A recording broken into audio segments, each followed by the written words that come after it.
देश में एक तरफ 5G स्पेक्ट्रम की नीलामी करके 4 लाख करोड़ से ज्यादा की आमदनी का लक्ष्य रखा गया है। दूसरी तरफ सार्वजनिक क्षेत्र की कंपनी BSNL के कर्मचारी तनख्वाह और पेंशन के लिए राजधानी में अनिश्चितकालीन धरने पर बैठे हैं। BSNL की बदहाली की कहानी उन्हीं कर्मचारी की जबानी सुनिए। हमारे संवाददाता रवीश रंजन शुक्ला की यह रिपोर्ट। हमारी मांग है जय जय जय जय जय जय 22,820 देना होगा। नागालैंड से लेकर गुरुग्राम तक आए ये BSNL के इंजीनियर और कर्मचारी हैं। BSNL मुख्यालय के ठीक बगल में 4 दिन से चल रहे इस अनिश्चितकालीन धरने में अब तक बातचीत के लिए ना तो कोई मंत्री ना ही कोई नौकरशाह आया है। बगल में हमारे CMD महोदय बैठते हैं, डायरेक्टर HR महोदय बनते हैं, दूसरे डायरेक्टर बनते हैं, दूसरे डायरेक्टर्स बैठते हैं, लेकिन आज तक किसी ने सुध लेने की कोशिश नहीं की कि हमारे 700 लोग यहाँ बैठे हुए हैं और दसियों हजार लोग पूरे देश भर में विक्षुब्ध होकर के अपने वर्क ऑफिस से बाहर हैं, लेकिन उनसे बात करने की जिम्मेवारी अभी तक इस मैनेजमेंट ने नहीं उठाई है। इसी धरने पर ऋचा यादव आई हैं। 2012 में BSNL ज्वाइन किया था। 9 साल बाद पहला प्रमोशन मिला, लेकिन BSNL ग्रेजुएट इंजीनियर्स और टेलीकॉम ऑफिसर्स एसोसिएशन के मुताबिक वेतन बढ़ने के बजाय तमाम लोगों के घट गए हैं और वक्त से प्रमोशन नहीं मिल रहा है।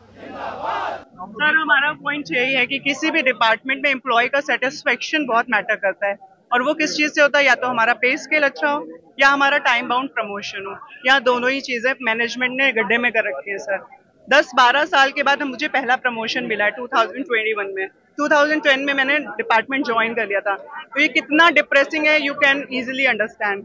2010 में ज्वाइन किया था। उस समय हमारी basic before recommendation of PRC 9,850 थी। उसके अकॉर्डिंग आज की डेट में हमें कम से कम 70 से 80,000 रुपए के आसपास मिलती सैलरी, अगर उस कैलकुलेशन पे जाते। उसके बाद PRC सेटल करने के नाम पर हम लोग साथ जो छलावा किया इस मैनेजमेंट ने, उन्होंने क्या किया कि हम लोगों को इवन पे फिक्स कर दिया, 16,400 बेसिक कर दी, और उसके अकॉर्डिंग आज मुझे 60,000 रुपए मिल रही है। डायरेक्टली वो जो कैलकुलेशन है उसके हिसाब से 20,000 रुपए का डायरेक्टली लॉस है, नेट लॉस है। BSNL काफी समय से आर्थिक नुकसान झेल रहा है। आज जब बड़ी टेलीकॉम कंपनियां 5G नीलामी में शामिल हो रही हैं, तब BSNL के पास 4G तकनीक तक नहीं है। 2016 में सभी ऑपरेटर ने 4G लागू किया था। आज 2022 लगभग 6 साल हो चुके हैं जहां पे 5G की नीलामी हो रही है। आज BSNL 4G लॉन्च नहीं करा, पब्लिक कैसे हमारे साथ जुड़ेगी? हालांकि बुधवार को सरकार ने BSNL के रिवाइवल पैकेज की घोषणा की है। कैबिनेट में BSNL भारत संचार निगम लिमिटेड के रिवाइवल के लिए 1,64,000 यानी 1,64,000 करोड़ का पैकेज अप्रूव हुआ है। BSNL के लिए पहला रिवाइवल पैकेज 2019 में हुआ था। आप सब जानते हैं 2019 के रिवाइवल के बाद में BSNL has become a stable organization. After the 2019 revival package, BSNL has become stable entity. करीब 19,000 करोड़ का इसका रेवेन्यू अभी है और करीब 18,000 करोड़ का इसका ऑपरेटिंग एक्सपेंसेस है। सरकार को BSNL पर भी ध्यान देने की जरूरत है, क्योंकि मुझे याद आता है BSNL एक ऐसा विभाग था जहां पर हम लोगों ने खुद लाइन में लगकर BSNL के सिम को हासिल किया था।